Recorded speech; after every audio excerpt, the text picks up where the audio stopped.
ஒரு ஏழை ஒருவன் ஜென் துறவியை பார்க்க செல்றான். அவரை பார்த்து, குருவே, நான் பெரும் ஏழை, என்னிடம் என் உயிரை தவிர வேறு எந்த சொத்தும் இல்லை, நான் என் வாழ்க்கையில் நல்ல வசதி வாய்ப்புகளுடன் வாழ வழி சொல்லுங்கள் என்று கேட்கிறான். அதற்கு குரு அவனிடம், நான் 5000 ரூபாய் தருகிறேன், உன் கைகளை என்னிடம் வெட்டி கொடு என்று சொல்றாரு. அவன், என்னால் 5000 ரூபாய்க்கெல்லாம் என் கைகளை இழக்க முடியாது என்று சொல்றான்.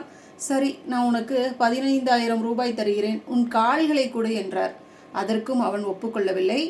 வேண்டுமென்றால் 50000 ரூபாய் தருகிறேன், உன் கண்களையாவது கொடு என்று கேட்டார். அதற்கும் அவன் முடியாது என்றான். உனக்கு 20 லட்சம் வேண்டுமென்றாலும் தருகிறேன், உன் உயிரை கொடு என்றார். அதற்கு அந்த ஏழை, என்னால் நிச்சயம் நீங்கள் சொல்வதை செய்ய முடியாது என்று சொல்றான். அதை கேட்ட அந்த குரு அவனிடம், உன்னிடம் உன் உயிரை தவிர வேற எந்த சொத்தும் இல்லை, ஆகவே கடவுள் கொடுத்த இந்த விலைமதிப்பற்ற உயிரை கொண்டு, இந்த உடலை கொண்டு உன்னால் உன் வாழ்க்கையில் நிச்சயம் முன்னேற முடியும். உழைப்பால் முன்னேறு, அதுவே உன் வாழ்வின் நிரந்தரமான உயர்வாக இருக்க முடியும் என்று குரு அந்த ஏழைக்கு புத்தி சொல்லி அனுப்புகிறார்.